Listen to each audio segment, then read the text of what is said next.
जी अस्सलाम वालेकुम। MCQs number 5 है।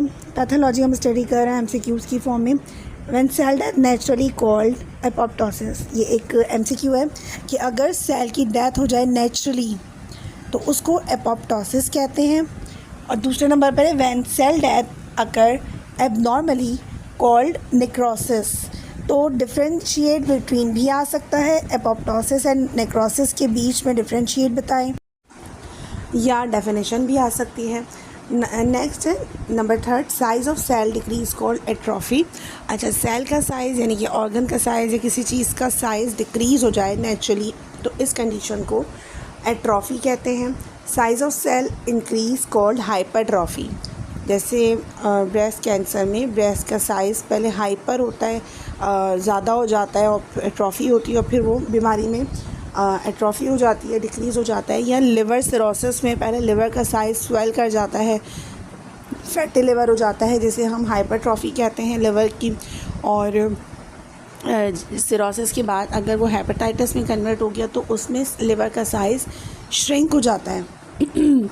तो इस श्रिंक होने की वजह से उसको जो है हेपेटाइटिस हो सकता है, तो उसको हम कहेंगे एट्रोफी हो गई लिवर की। या कोई भी ऑर्गन जिसका साइज़ बढ़ रहा है उसको हम हाइपरट्रॉफी कहेंगे। अगर साइज़ डिक्रीज़ हो रहा है सेल का तो हम उसको एट्रोफी कहेंगे।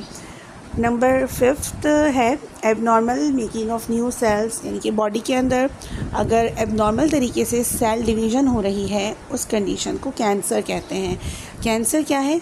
Abnormal cell growth in the body, in the human body is called cancer, इसको कैंसर कहेंगे। Clotting in artery is called thrombosis. अच्छा देखिए, ब्लड की जो सर्कुलेशन होती है वो टू टाइप्स की होती है।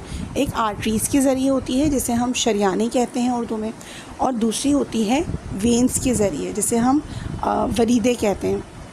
बहुत सारे लोग तो उर्दू में भी नहीं पढ़े हुए होंगे, मतलब सब लोग इंग्लिश उसमें है मीडियम में।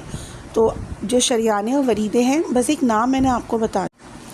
तो अगर खून जम जाए शरियानों के अंदर, आर्टरीज़ के अंदर, जिसकी वजह से रुकावट हो खून को आगे पहुंचने में। अच्छा, ये जो रुकावट है क्यों होगी, ब्लॉकेज क्यों होगी, डिटेल में जो पैथोलॉजी कोर्स है वो आप लोग मेरा ज्वाइन कर सकते हैं। डिटेल में गायनी कोर्स है मेरा, वो ज्वाइन कर सकते हैं।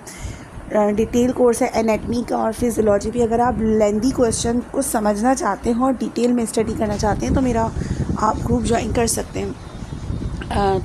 तो ये जो थ्रोम्बोसिस है ये हो जाता है when blood supply completely blockage in one cell और one tissue, the process called infarction. अच्छा देखिए, दो चीज़ों को समझिए। एक कंडीशन है इन्फाक्शन, ठीक है, एक कंडीशन है इस्कीमिया। तो इन्फाक्शन कब होता है? जब कंप्लीट सप्लाई ब्लड की रुक गई आगे ऑर्गन की तरफ। जैसे मिसाल के तौर पे हार्ट में कोई वॉल ख़राब हो गई, ठीक है, उस वॉल में कंप्लीट सप्लाई आगे की तरफ रुक गई तो हार्ट का वो चैम्बर बेकार हो जाएगा ना, तो फिर उसको क्लियर किया जाएगा, जिसे हम अक्सर एंजियोग्राफी कहते हैं। तो देखिए, ब्लॉकेज अगर हो जाती है ना तो वहाँ आगे की जगह पे खून पहुँच नहीं पाता, इस कंडीशन को इन्फाक्शन कहते हैं। नेक्स्ट है TB is dash disease. TB क्या है? इन्फेक्शियस डिजीज़ है, और इन्फेक्शियस का मतलब होता है जो फैलती है, एक से दूसरे को लगती है। तो TB ऐसी बीमारी है जिसे हम तपेदिक कहते हैं, या मेडिकल टर्म में ट्यूबरक्लोसिस कहते हैं। तो ये TB क्या है? इसका शॉर्ट फॉर्म है। ये इन्फेक्शियस डिजीज़ यानी कि लगने वाली बीमारी है, तो इसमें बहुत एहतियात की जाती है। और नेक्स्ट है daily need of iron in human body is dash 12 micrograms.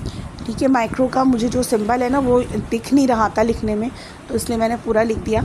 आप लोग माइक्रो का सिंबल बना सकते हैं।